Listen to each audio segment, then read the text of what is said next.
So, try naman natin guys mag-solve ng past board exam. This is a CE board May 2011. So, basahin ko muna yung problem. A 9-meter high retaining wall is laterally supported at the top and fixed at the base. The wall resists an active pressure increasing from 0 at the top to 52 kN per meter at the base per meter strip of the length along the longitudinal axis. So, we will determine the moment reaction at the base. The moment reaction at the base if the wall is free at the top, meaning tinanggal yung lateral support. And yung pangatlo is we will determine the base shear if the wall is free at the top. So, yung unang gawin natin guys is to visualize the problem. So, meron doon tayong retaining wall. So, this is the retaining wall. And this is fixed at the base. Meron tayong lateral support at the top. So, let's say meron tayong roller or pin. So, ang gawin ko na lang, this is a roller support. Then next, we will draw the loading, which is yung pressure of this wall, na meron tayong 0 pressure at the top to 52 kN per meter at the base. Meaning, this is triangular. Where yung load dito sa bottom is 52 kN per meter. So, ang gawin natin para mas magandang tingnan, ipa-horizontal natin yung drawing. So, this is 52 kN per meter. And yung length ng wall is 9 meters. Kung titingnan natin, this is just simply an cantilever beam with pin roller support at the free end. So, this is a prop beam with a varying load. So, isolve natin ito guys using two solutions. Una, gamitan natin ng superposition method.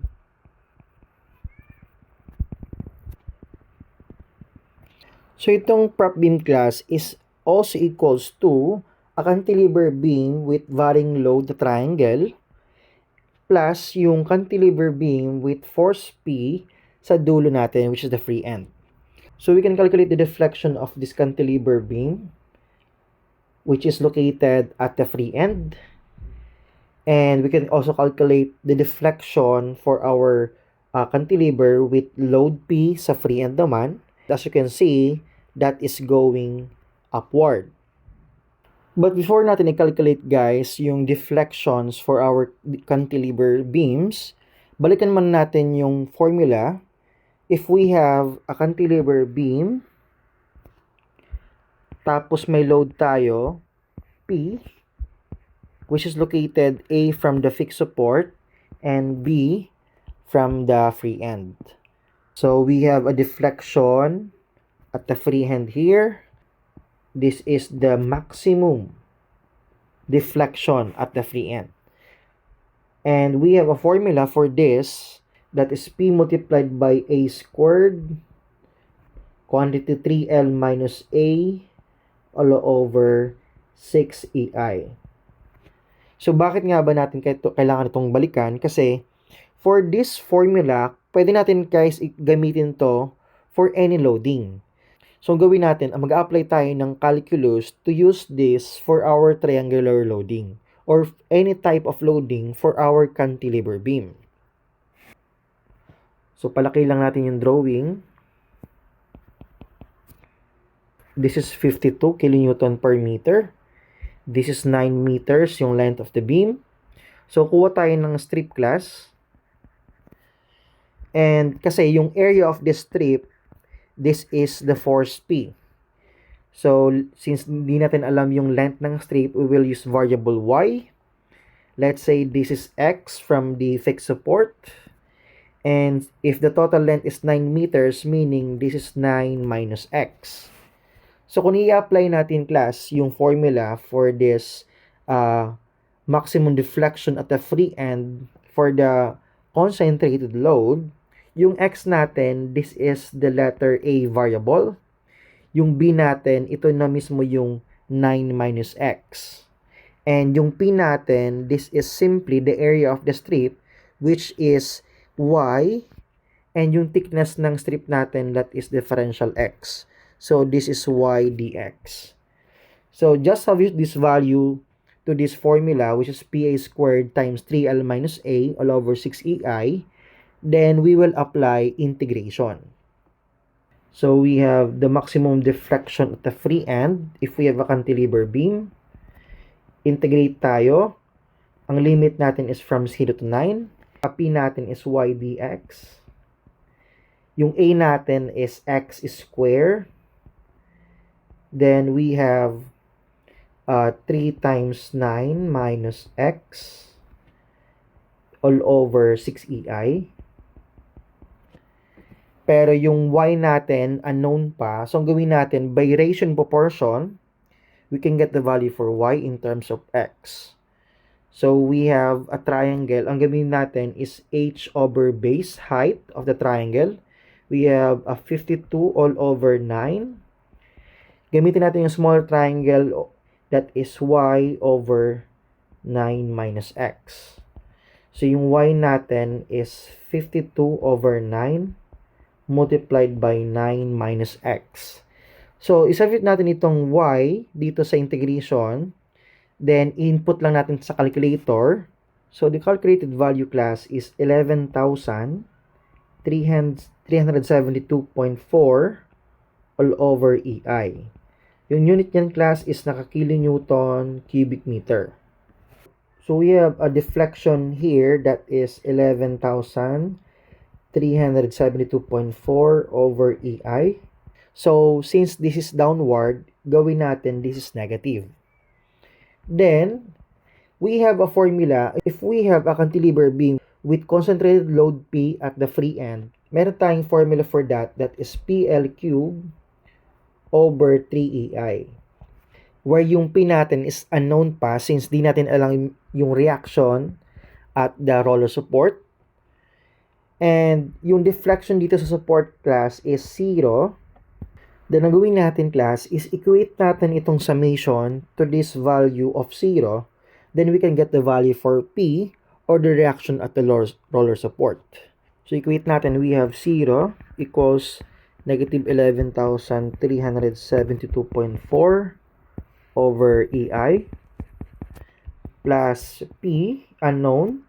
We have a length of 9 meters, cube natin, over 3EI. So, i-cancel out natin dito yung EI. So, simplify natin class. This is P. Yung 9 cube natin is 729 equals to yung 3 natin multiplied by 11,372.4. So, the value for P is 46.8 kilonewtons. So, we can now calculate class the moment reaction at the base. So, gawin natin, summation of moment at the fixed support equals 0. Or yung gawin natin, equate lang natin lahat ng clockwise moments at the fixed support. Equate natin sa lahat ng counterclockwise at the fixed support. So, mag-create ng clockwise is yung triangle loading, which is yung 1/2 multiplied by 52 multiplied by 9 meters, and yung moment arm niya from the fixed support, that is 1/3 of 9 meters. Sa kabila, yung mag-create ng counter is yung reaction at the roller, which is 46.8 multiplied by 9, and yung moment reaction na letter M. So, finally, we can calculate the value for M. So, the moment reaction is 280.8 kilonewton meter. And yung direction niya is counterclockwise. So, this is your answer for number 1. So, for number 2, we'll calculate the moment reaction at the base if the wall is free at the top. Meaning, tatanggalin natin class yung lateral support at the free end.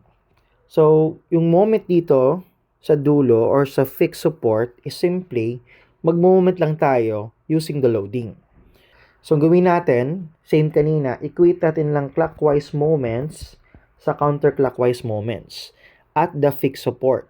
So, mag-create ng clockwise moments is yung loading, which is 1/2 multiplied by 52 multiplied by 9, And yung moment arm niya is 1/3 of 9. Equate natin sa moment reaction. Yung moment reaction natin is 702 kilonewton meter. And if you want to calculate the shear at the free end, so gawin natin, equate natin lahat ng pataas na forces sa pababa na forces. Yung pataas na forces, yung reaction natin at the fixed support.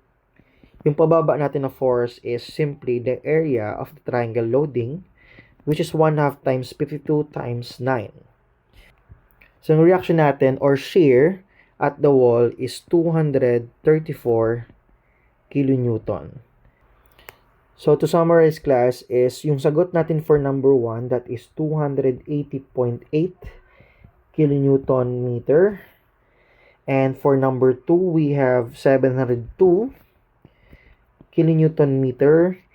And for number 3, we have 234 kilonewton.